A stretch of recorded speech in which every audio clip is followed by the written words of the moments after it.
Okay, welcome to asset management details you won't find in the manual.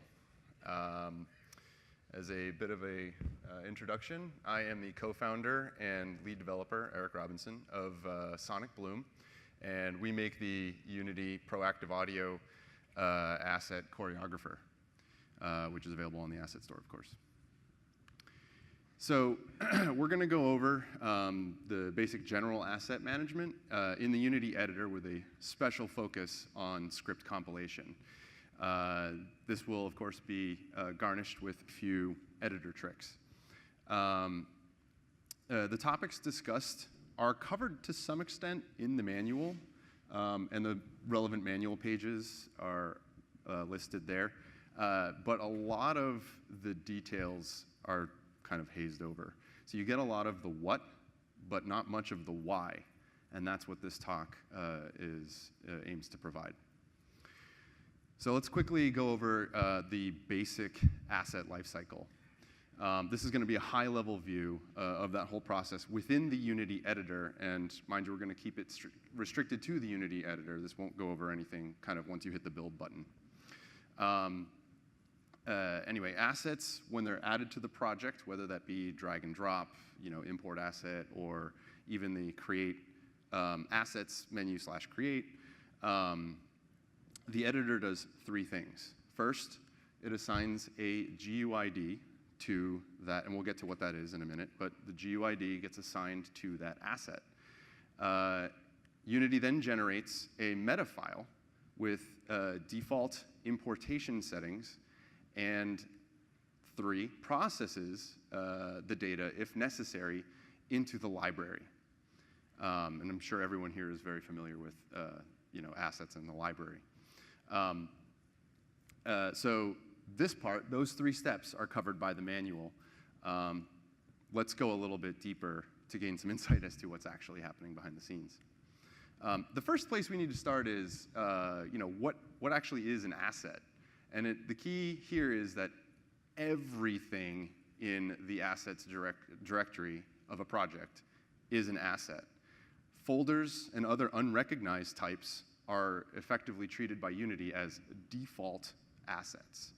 Files that Unity does recognize that are copied into the assets folder are assets, audio, images, models, shaders, scripts, all of that. Files created by the editor are assets. Scenes, prefabs, audio mixers, sprites, anything in the assets / create menu, again. And this, by the way, includes your own customized scriptable objects that are saved to your project. So assets that are created by Unity, scenes, prefab, scriptable objects, by default are saved in a binary format. And this can make things very difficult for version control systems to work with. And Unity handles this by providing the option to force textual serialization. I'm sure that most people here are familiar with this, but I figured I would include it for folks watching at home. That effectively, when you turn on the textual serialization, Unity will output or save those file types, the ones that it creates, as YAML format, and become generally human readable. Some of that is questionable, but a lot of it should be okay. So the examples that we're going to show in this talk have the force-to-text setting enabled, so that we can investigate the file contents and kind of see what's happening inside. All right, so on to the GUID. I should be clear, I don't really know if there's a really canonical way to say GUID. Some people say GUID, some people say GUID, some people say GUID. Some people even say UUID, which is, I should say that GUID is globally unique identifier. UUID is universally unique identifier. They're 2 sides of the same coin. Anyway, the Unity editor uses this number, that 32 hexamal digit number, to track and identify assets in the project. And it stores those assets in the meta file. Or sorry, it stores the GUID, which is what I'll call it GUID, inside of the meta file. And the meta file is a file that Unity creates next to every single file that is imported into the assets directory. So let's quickly take a look at the insides of one of those meta files. I'm going to quickly jump over here and create a script and call it something.cs. And I will say, hey, show that to me in the show that to me in the Finder. Oh, we've got a meta file right here. Let's drag that down into a text file. And this is the GUID. This right here, can everybody see that? Yeah? Okay. This number right here is the GUID that Unity generated and associated with my something.cs file. Okay. So Unity uses that GUID to identify that test script. And what we're going to do next is take that file, add it to a scene as a component, and then generate a prefab based on that. And I'm choosing a prefab because the file format that's saved is quite a bit simpler than a scene. The scene includes things like light settings and a bunch of other stuff. So I'm going to just create a new game object here. I'm going to dump this guy on there. I'm going to make a prefab, and then go back to my folder. And let's take a look at that guy in the text editor. Oop. So if I do a search here for, what did I call it, something? Something doesn't show up anywhere in this file. However, if I search for this GUID, whoops, I don't paste it in the middle. There we go. It came up down here under the mono behavior section in this prefab. So what this is doing is this prefab has a game object inside of it, and it has that game object has a transform, that game object has a mono behavior. The script that's associated here is given this GUID. There's nothing in here about the file name, so I can come in here and change my name to something else. And if I go back here, this will be fine. This file now doesn't exist, so I'm going to close it and not save it. But if we edit that new meta file, that Unity renamed the meta file along with renaming the script file, we will see that, oh, yep, there it is. Same thing. So oh, and by the way, yeah, like the fact that my game object in the prefab broke because I renamed, oh, wait. Well, that's weird.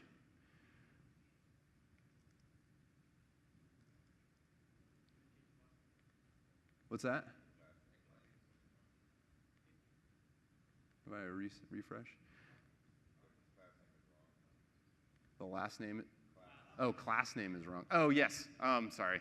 That is a very good point. Thank you. I even make that point later in the talk. You're jumping the gun. All right. So anyway, the point here is that the GUID is connected there, and it doesn't move. In fact, that highlights a problem that we'll see later.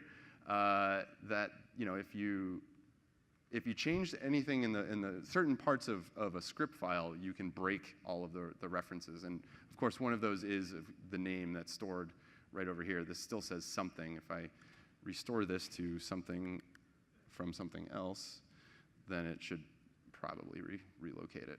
Yeah, there we go. OK. So that is how those connections are made in the prefabs. Let's quickly close these down. All right, so that's the GUID in action inside of a prefab, and the scenes will look almost identical to what you have in a prefab in terms of the contents. I suggest taking a look at both of those and kind of playing around with them. It's a lot of fun. Okay, so there was also something in there known as the file ID. We kind of skipped over that. Let's see if I can show that real quick. This is important for later, which is why I'm bringing it up now. Whoops, that's the wrong one. Need the meta file. All right, so I didn't need the meta file. I needed this guy. Okay. There we go. So down here where we have this thing, this is the references. I was saying that it was made with the GUID. The file ID is also very important. One thing to note is that the file ID will remain this 115 number for single script classes. And that means that like this script file here that Unity compiles will get that as a file ID. So you'll see this pretty much everywhere in a standard project. We'll go into where that changes later. Okay, so back to the talk. Whoop. All right. So metafiles aren't just for storing that globally unique identifier. And this is part of the territory that we're getting into where we're not in the manual anymore. We're kind of going off book. Metafiles store importer settings. So Unity, of course, has to import all non-Unity generated assets so that it can properly make use of them, right? Different asset types have different settings, and they appear in the inspector when you select the asset in the project view. Audio importer settings look like that, and then the model importer settings are next to it, and then there's the texture and a script import setting. So let's actually just take a look at one of these in a text editor. We'll pop open we'll grab a new project, open project.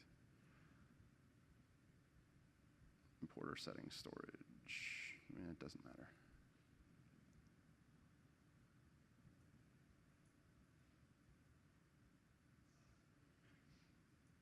Of course, it opened it down there. Okay, so we're going to want to take a look at the script here.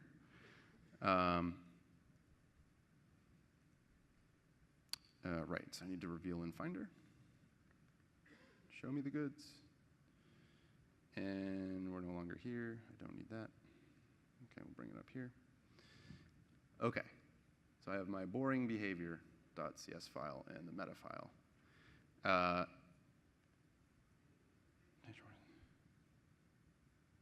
Oh, I'm sorry. We are going to look at the audio one.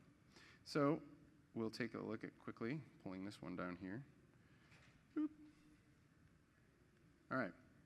So we have this. This is the audio importer settings. And if we really quickly hop back to the talk,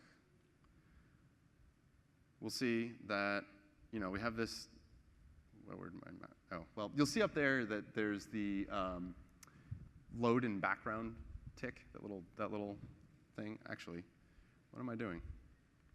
It's right here. Haha. So we have this load in background thing. It's currently unchecked. I'm going to go into that meta file and find load in background here. Turn that to 1. Save the file. Switch back to Unity. And it's re-importing.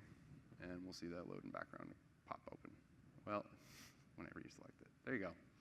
So adjusting the setting in either the meta file or Unity will cause Unity to re-import that stuff. So this is where those settings occur, and Unity will detect any change in either that meta file or, I guess, obviously, when you click it in this UI and click Apply.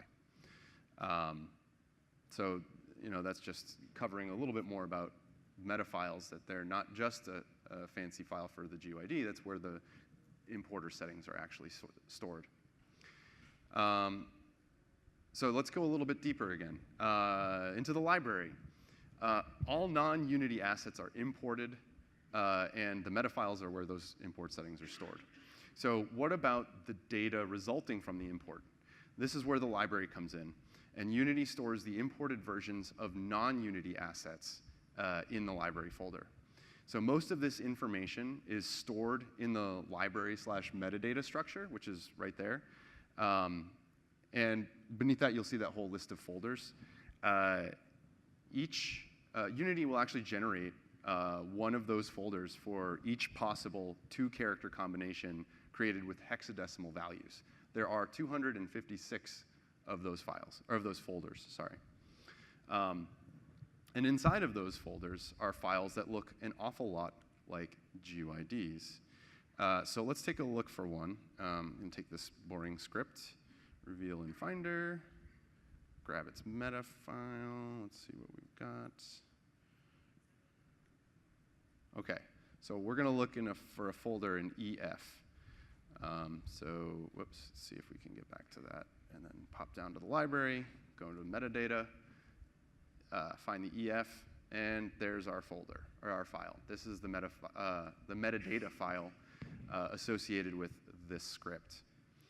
So sure enough, there's that EF, and of course, that number matches that exactly. So Unity stores various pieces of information inside of these files, and they're typically generated from the asset importation process based on settings in the assets.meta file. So let's take a look at the contents of this script file in a text editor. This one right here. Let's see what this looks like. I'm going to jump down, pull it in, and we get a whole bunch of binary. Cool, that's not really useful. Luckily, Unity actually comes with a tool called binary to text. To see this thing, let's go in here, Control-Shift-A, jump down to Unity. I have a bunch of Unity installed. Show package contents. We're going to dive into here. Contents under Tools will be the binary to text program. This is a command line program, so we'll have that there. And I have the command line already taken care of because it's a lot of typing. So if I just run it normally, it'll tell me, oh, you can use this on a file. Also, there's this neat little dash detailed flag. So we'll be using that. That should be helpful. So we're going to run this on the metadata, that GUID file, EF, right? So we're going to go EF, find me that file, run it. OK. So now, if I go back into here, we have this text file. I'm going to dump it over here, and we now have a much friendlier file. And here's that, by the way, that file ID, if we recall, that 115 and a whole bunch of numbers. This is where that comes from. It's stored right there. But in here, we can see a whole bunch of stuff. We can see standard asset metadata. You'll see this in a lot of places. The mono importer and the mono script. And this is the actual object of what we'll get into this a little bit later in more detail, but that is, the C# file is just some text. This part right here is what Unity cares about. It's all this information, particularly some stuff down here. But we'll get into that. All right. Yep. OK, so that was a script file. Let's do the same thing for the audio file really quickly. There's one interesting point to make related to that. We're going to look at the meta file and grab its GUID 07. OK. So we'll go back just for drag and drop ability. Oops. Pop back here. 0. No. No. There we go. So we're back into here. Let's go back up to our trusty command line. Paste that 0707 dash detailed. OK. Now we're back here. There's my trusty text file. Dump it in there. All right, so we have the standard stuff. There's that asset metadata again at the top. We have an audio importer this time. And this is preview data. So there's a whole bunch of, I assume, audio sample data. Anyway. Anyway. Now we have this audio clip. And down here in the audio clip, we'll see mResource, which points to a file in the library metadata, something.resource. And it doesn't take much to notice that there's the same thing repeated down here. One of these is labeled mResource, and one is labeled mEditorResource.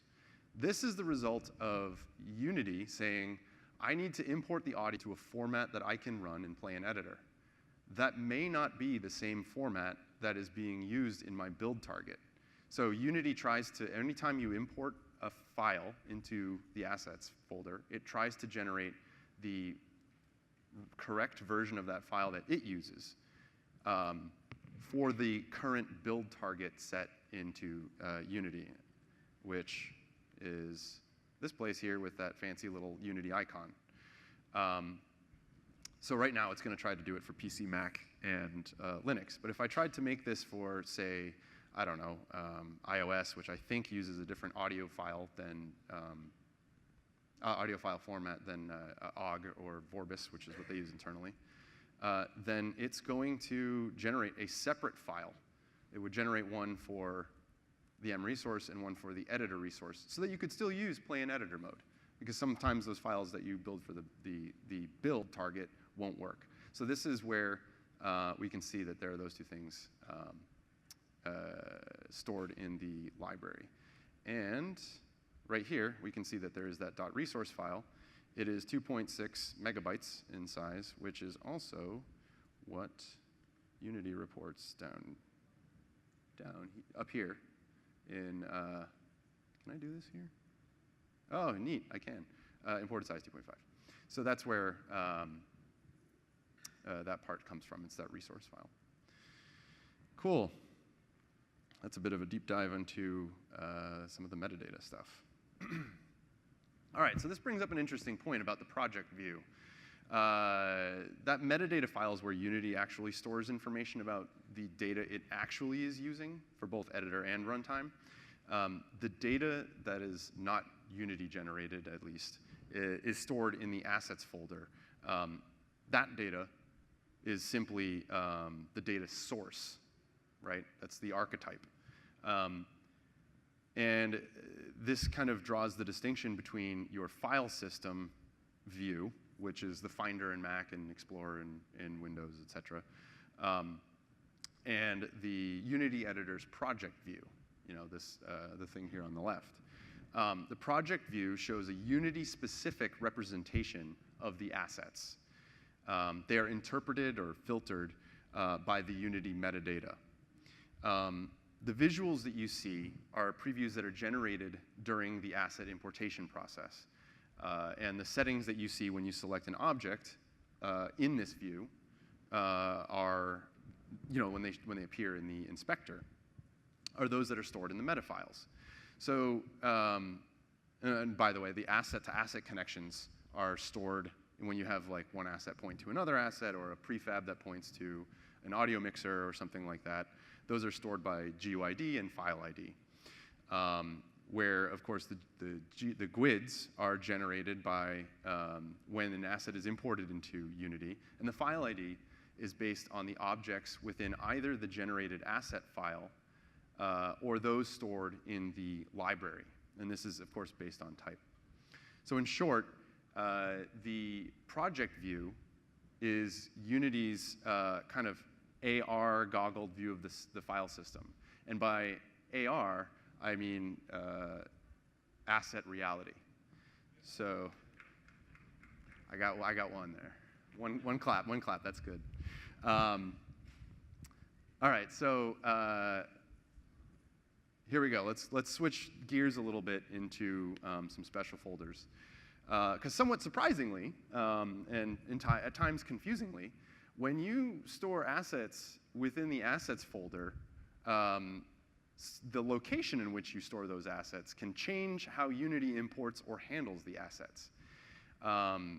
Two usually well-known examples of this are the editor and resources folders, which, you know, putting a script in the editor folder allows you to access editor APIs and also keeps those scripts and the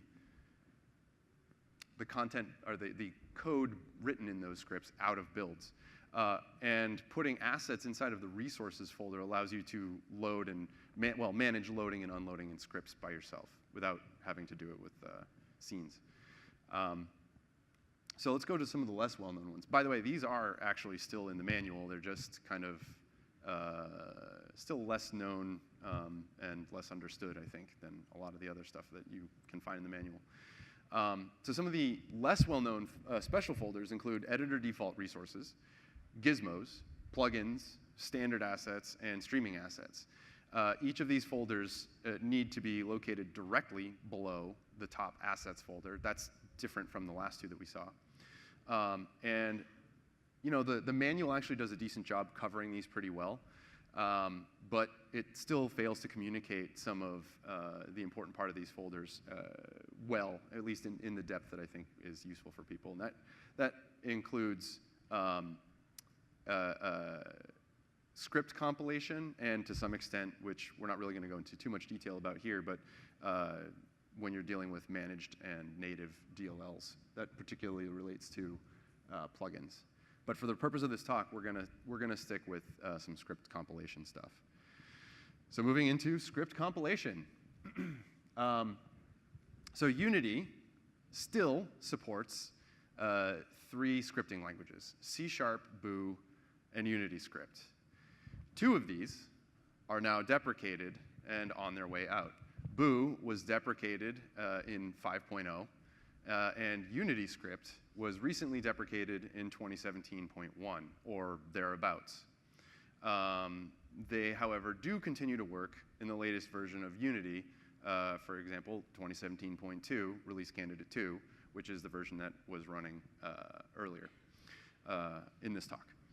So to some degree, logic written in these different languages can actually even interact in the same runtime context, in the same game.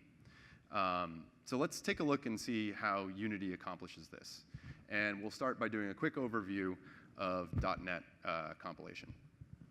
So C#, Boo, and Unity Script are all common language infrastructure, or CLI, languages. This means that each compile into what is known as Common Intermediate Language, which is typically referred to as IL, which is there in the middle.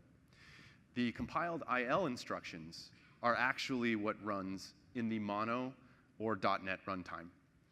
So each scripting language has its own compiler, which means that the scripts cannot reference each other at compile time.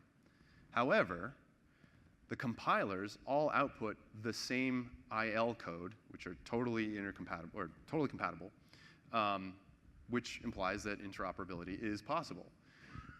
Unity only supports one script runtime after all, and that's effectively Mono. So how do we get access to the different languages within Unity? This is where compilation passes come in.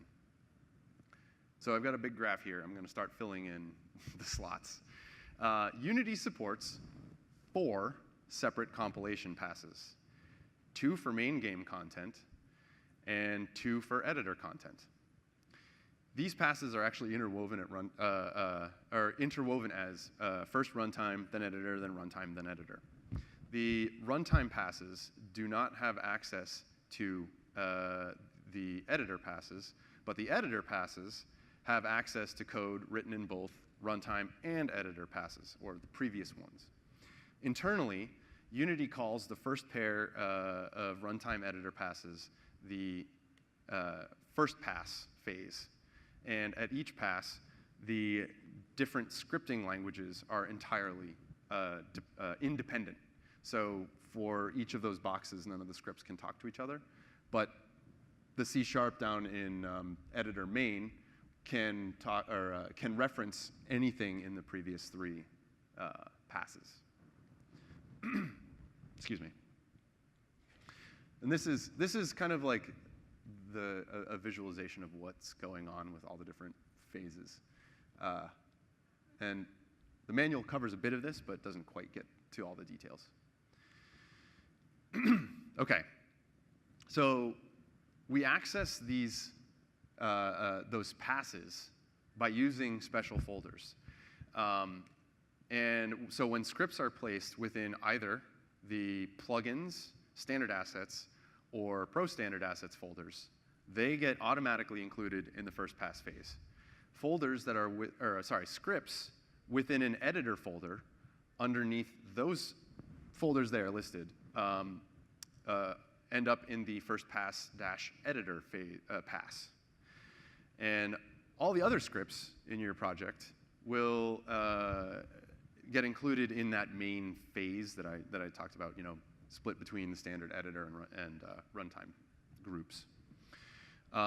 So in current versions of Unity, the first pass script compilation phase can help actually alleviate long script compilation times, because the scripts are only compiled when changes occur within the pass that they are in or earlier. So if I have a script in plugins that I modify, it's going to cause a recompilation of all of the plugins editor scripts, and then, excuse me, all the other main assets. However, if you have a whole bunch of stuff you don't expect to change and you put it in plugins, it's going to stay out of the rest of the compilation because it's already effectively precompiled in a previous phase. So this is also why third-party library scripts, such as assets from the asset store, should be placed within the plugins directory.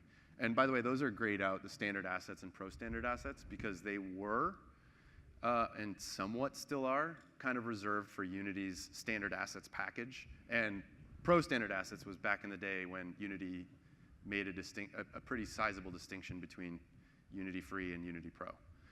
I don't think they use it anymore. But it still works. It's still there. So, all right, so a little bit of a preview. Some people here may have heard. Has anyone here heard of the assembly definition files feature that's coming? A few hands? Cool. All right, so newer versions of Unity. This is coming in 2017.3. I saw an update to it this morning, I think.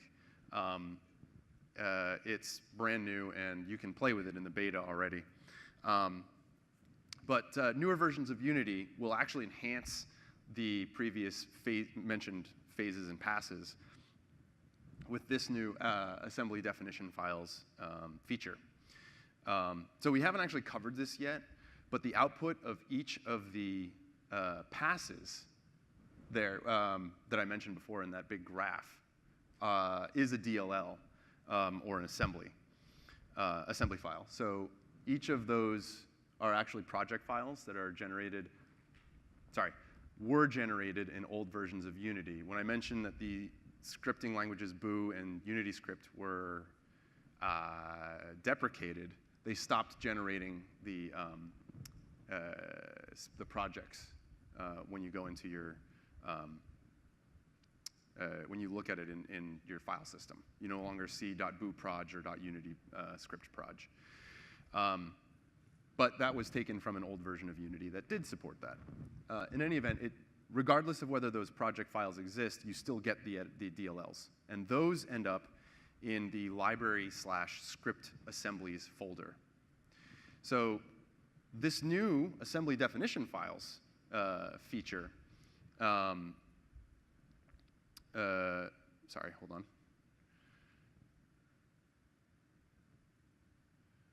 All right. Sorry, it allows you to specify a custom script compilation pass, or multiple. And the passes that you define are inserted before Unity's first pass phase. So you can effectively jump in line there and create your own library. If you have something that's really core to the experience, you've built it or you got it from somewhere else, and you're like, you know what? This is a big project or a big set of files. I don't want to have to recompile it all the time. You can create your own assembly definition file, get it out of those top-level plugin folders, and keep them kind of out of the picture a bit.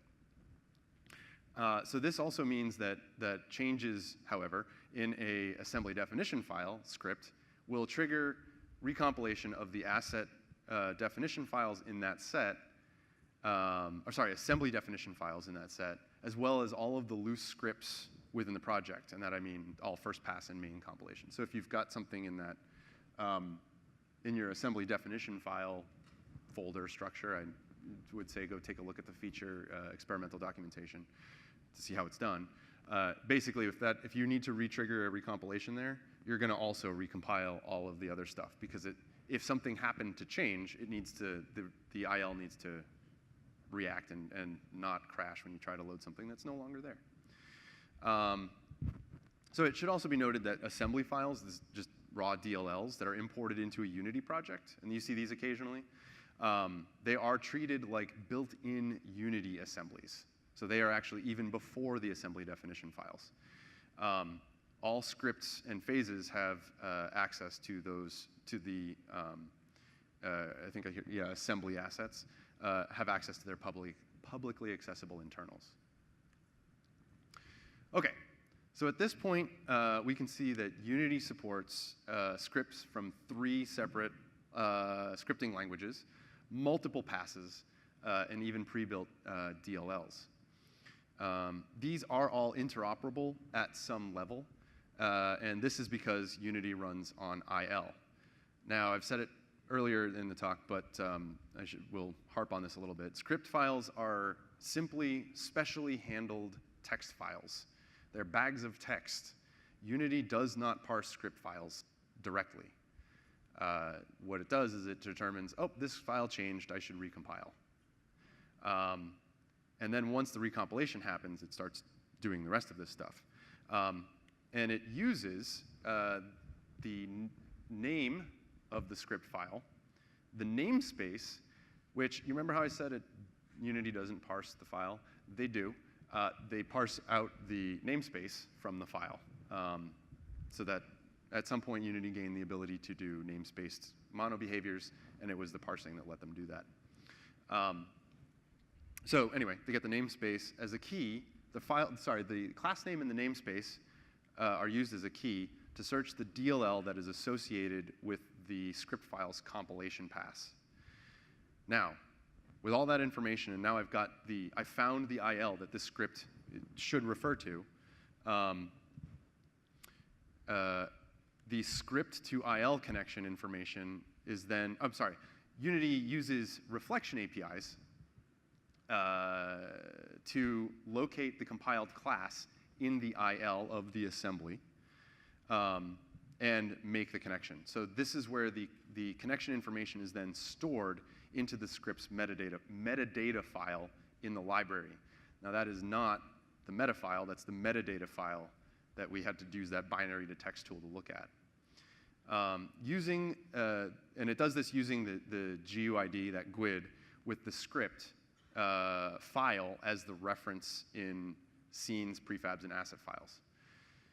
So what I mean by that is, Unity, when you say like, grab this script file and drag it into the scene to make a component, it's basically saying, I'm going to look at this GUID that you've now jumped into the scene, look for that file, and I'm going to use that to index into the library metadata section and find all the actual information that I need to care about there. The script file, therefore, is not actually ever really touched other than to be used as kind of that GUID key. And this explains the following script facts. 1, the script file name must match the name of the class stored in the file, which is what stumped me earlier in my own talk. 2, only one scriptable object or mono behavior can exist in a single script file.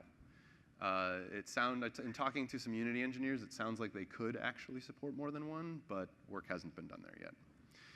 And that's all related to actually having to parse out the class names from the bag of text that is a file. So 3, losing or deleting or changing the GUID or meta file on a script can break references within the project, even if compilation succeeds. You're going to have a happy project, but unhappy data.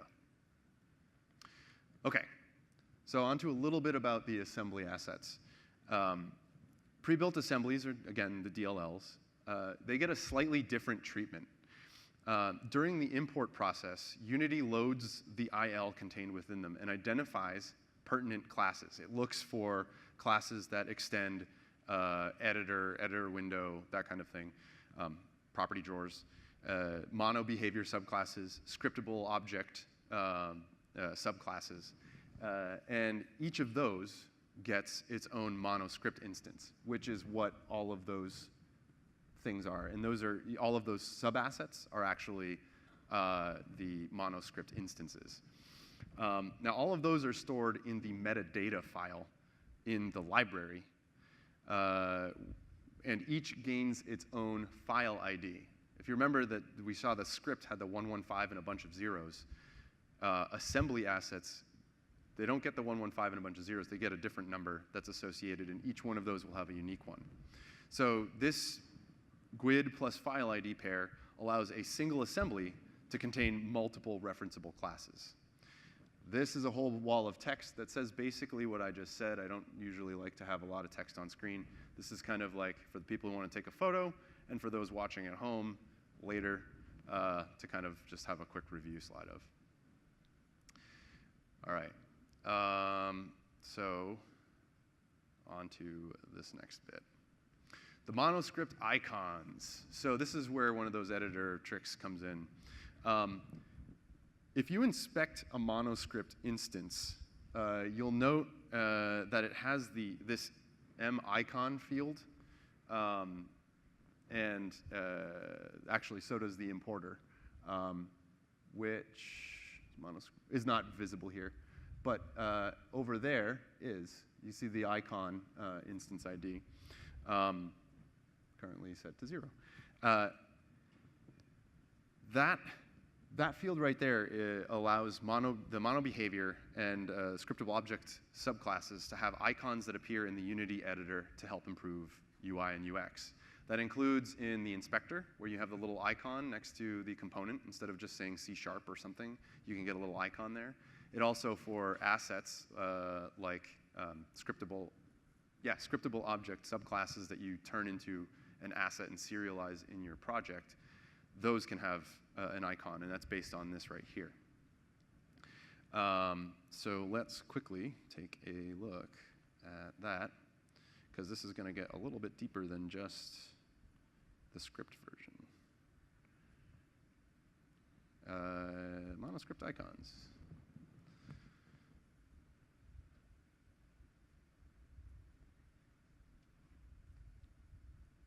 And of course, it opened it down there. OK. So I have this neat little death icon. I'm going to make a new object and add that there. And I'm going to go into here. This little drop down right here allows us to set an icon, which, OK. Sorry. There we go. And I have a tombstone in here because it's death. Oh. There we go. I don't know why I didn't update before. But now we see the icon. And now we see the icon there, and the icon is on the script down here. So that improves, oh yeah, right. And it is also right there. The file is a little bit on the big side. I think it's something like 512 by 512. So it's a little, you know, you can understand that it doesn't do a great job shrinking. Anyway, ideally, if you're using the file for this type of purpose, you'd use something more like 32 by 32 or something. In any event, this right here is an asset, a scriptable object asset that's stored in the, what's it called? The source monoscript behind this object is stored in one of these, in this DLL. It is I believe it is a choreography asset, which is one of these. Doesn't, oh, you can see it at the top there, choreography asset. So if I wanted to add an asset here, you would think that I could go in and say, this is just showing a monoscript, and I have a dropdown, and this is showing a monoscript, but I don't have a dropdown. So I can't do it. And this actually, it turns out, is a bug in Unity. It has been there since effectively day one. They're now aware of it and are working on a fix, in theory. So if I go in, however, to the DLL's meta file, this is kind of a neat little trick here. We'll see that we have this field called the icon map. And actually, I also forgot I need to do this. Reveal in Finder the whole project. And take the assets folder. This one? Yeah. Oh, nope, nope, nope. Sorry. Actually been fine, sorry. All right. So I have in here my hidden bit of text. This is something I prepared so that we wouldn't have to go through all of this. I would suggest this is kind of one of those things where you just like take a photo of it, because what I've done here is said like, this is the name, the fully qualified domain name, or fully qualified name of the class of a music player, which is a component. And then this is a scriptable object. And here's some file ID shenanigans and some GUID stuff. This is, by the way, this file ID and GUID is the reference for the image, that tombstone image. So now when we come back in here, it should update. And it's not going to do it. That's cool. What if I delete this guy?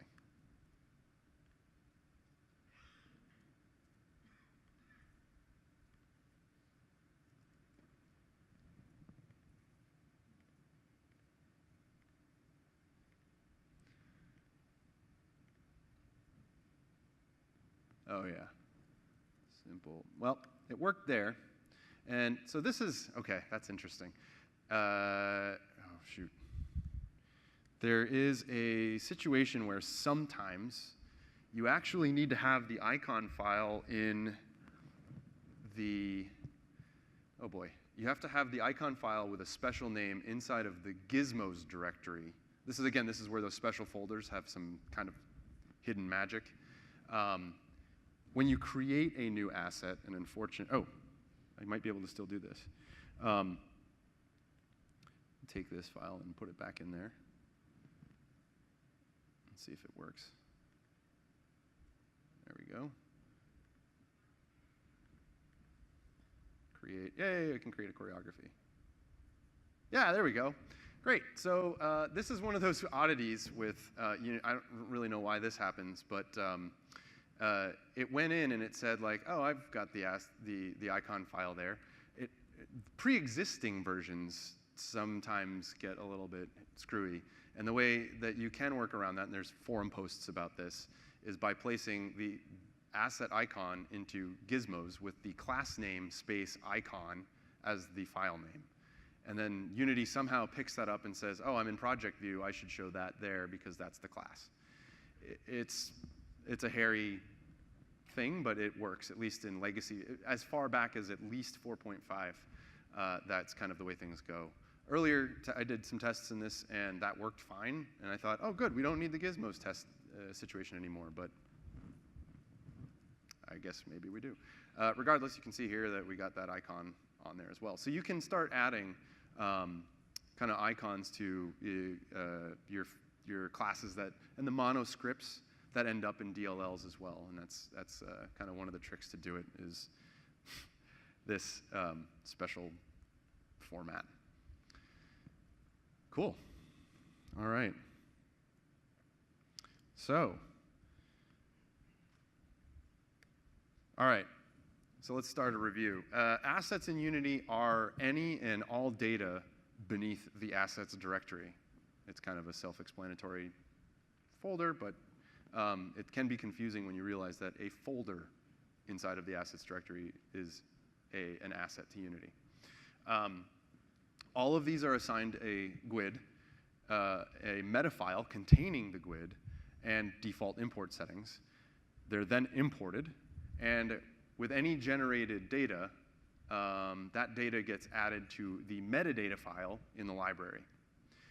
And scripts are nothing more than bags of text that are used as an interface to connect the actual monoscript object stored in the library, again, to the scenes and objects. That's what lets you, it's like the hook that allows you to access what's going on in the library and dump it into the scene. Meta files contain the information that assist with editor UI and UX, and that's those icons, that's that mapping. So you'll see, depending on what assets there, you might find hidden little nuggets that you can kind of play with when you start exploring library data and the meta file data. And again, just a reminder, when you're looking at assets in the project view, you are not looking at the raw data, but a Unity interpretation of that data, or Unity editor interpretation of that data, which combines, depending on the asset, the information in the meta file with information in the metadata representation in the library. So there's a lot more information that this talk hasn't covered, like a whole lot more, including where asset data is actually stored, preview data, et cetera. Unity is a complex piece of software, but I hope that this talk has helped shed some light on how Unity manages your assets and provided some hints that will help you improve your development process. And at this point, it looks like we have about 9.5 minutes for questions if anyone's got any questions. Hello? Yeah, can you create your own custom importers?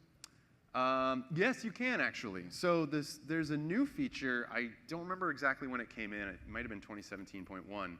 But Unity has a feature called, I think it's called scripted importers. And those let you actually, so all importation is done based on file extension. Yep. So you have like, CS is treated as a script file, and then Unity knows what to do about it. If you had one that was, I think the example they do is a .cube file, like .cube, and then they show like, here's how you can, they have an example version of that. So that's covered at least a bit in the manual, but it does show how to create your own importer so that you can kind of have control over some or all of that process that we went over. And is there like a platform-specific chain to that? I don't think so. Okay. I think that anything platform-specific would probably end up, because you might have some platform-specific needs of your own for your own data. Yeah. I don't know how that's handled. There may be an interface that helps you with that. I would talk to Richard Fine down in the Ask the Experts section in the expo hall. Oh, by the way, big shout out to Richard Fine, who helped me kind of untangle all of this stuff and understand how, like what the connection between all the scripts are and all that other stuff. So, but yeah, I would say talk to Richard. He's great. Sounds good. Thanks. Yep. So I've tried doing some like tool stuff way back, and this seems really useful, like getting all the binary stuff to text and everything. Yep. Have you found a good YAML parser? I feel like whenever I've searched one, it's just like not a greatly supported format that Unity is married to. So like, yeah, I'm curious just if you have any recommendations on that. I don't actually, and so I figured out that icon map trick a couple years ago or a year and a half ago, and it's in the forums. I posted it there. In order to figure that out, I had similarly looked for a good YAML thing. I couldn't find anything. I just ended up going to the YAML documentation site and figured out how to do it. It's a really simple format, but it's still like parsing it and to run it through a whole separate set of tools and maybe get a different, like write your own project viewer where you can look at inside of the data and maybe see behind the scenes a little bit more. Would require something like that, and unfortunately I don't know of a good tool for that. It would also depend on what language you want to write in. Yeah, I was trying to do like scene parsing at some point way back, and so there was like some of the GUID under the, or like behind the scenes stuff, and it was just like, well, I'm not gonna write my own YAML parser, or maybe I should, I don't know. Yeah, and put it up on GitHub. Someone will probably use it. Hi. Hi. So my question is in regards to a fairly specific situation that I'm sure has come up with other developers at least once, where you have an older project that the developer did not know you had to specify metafiles to be visible, as well as the text situation. And so you get handed this project. It was on a different platform. You load it up in yours, and all your script references are gone. Yep. Any tips or tricks on how to handle that situation? Oof. Actually, now that I think about it, yes. If you can store hold on, let me see. I think if you can go, do they have the library? I have access to the library folder, yes. If you have access to the library, you could go through and find, down there it stores in the library, the monoscript will tell you what the name is and like the class name there. Yeah. If you can then use that information to go into your scripts and kind of, it would be a painful process, and there's probably a way you could automate that, but you might be able to pull that information back out from the library. So that would be for every library asset for all the different stuff in your project? Yeah. So yeah, it would be a pain to do it. You'd have to go, I mean, you'd probably want to leave this running overnight depending on the size of the project. But yeah, you'd probably go through, and by the way, you would do this before opening the project in Unity, which I assume if they've sent it to you, you have somehow a way to access that again, whether it's a zip file or whatever. Yeah, basically the old platform, you can't open it up on there anymore. It's an older version of Unity. The whole thing's messed up. So we're copying the code over. Yep. And we don't have access to the older version anymore, so we're opening up in a newer version. Yep.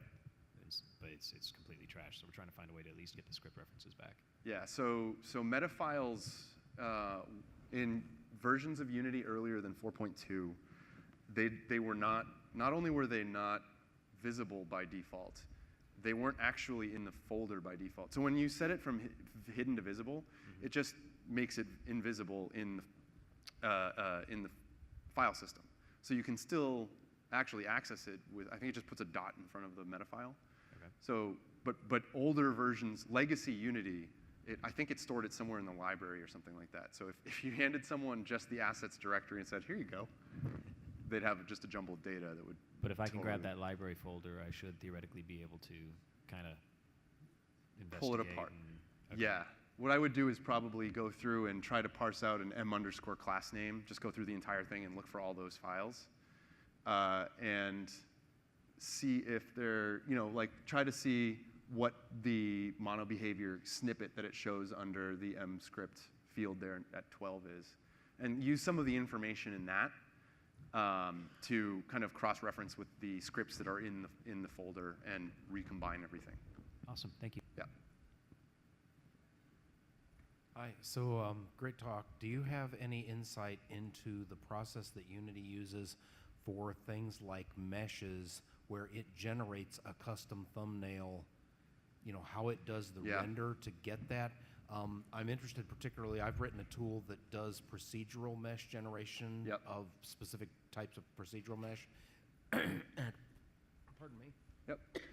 I'd like to have my tool generate custom icons for every one of my assets that I create. Yep. And I'm having a great deal of trouble finding in the documentation which APIs to hook because those don't get really properly imported. Yep. Is it just to clarify, is this a separate file type that you generate outside of Unity, or is something within Unity? It's a scriptable object. Scriptable object. Okay. So yeah, you can create your own preview texture for that kind of thing. Excuse me. And don't quote me on this, and I know this is going to end up on the internet at some point, but I'm pretty sure. Wait a minute, let me start my audio recorder. Yeah, great.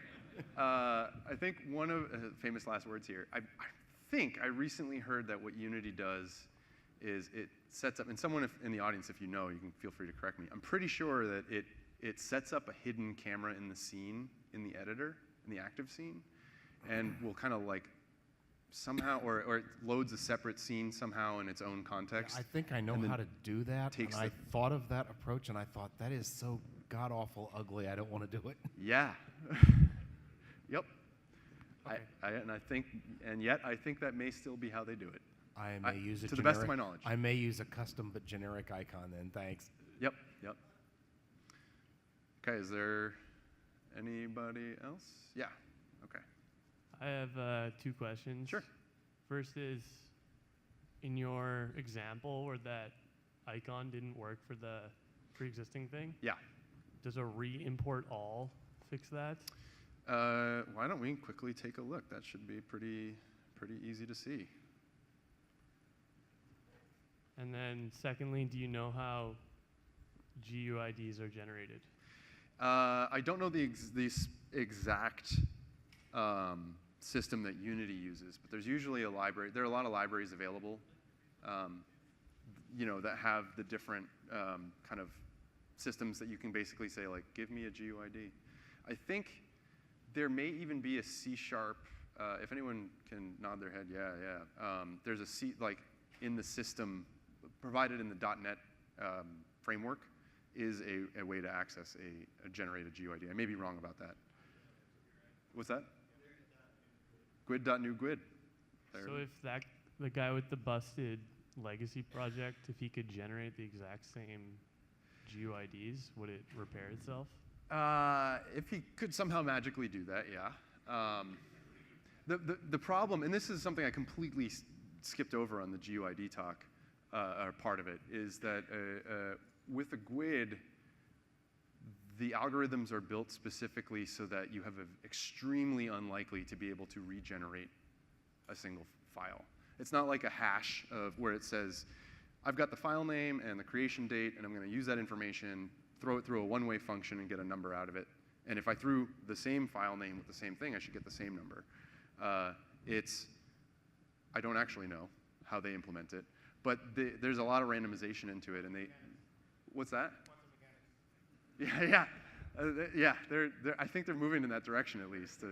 For the recording, it was the comment was quantum mechanics. But basically, there was some. Wikipedia has a really great article on how they are generated, and it goes into points where you have to have like some ridiculously massive number of them before you're anywhere over a 50-50 shot of having a collision. They certainly do happen, but it's pretty darn rare. As for this, no, the re-importing didn't work, unfortunately. Bummer.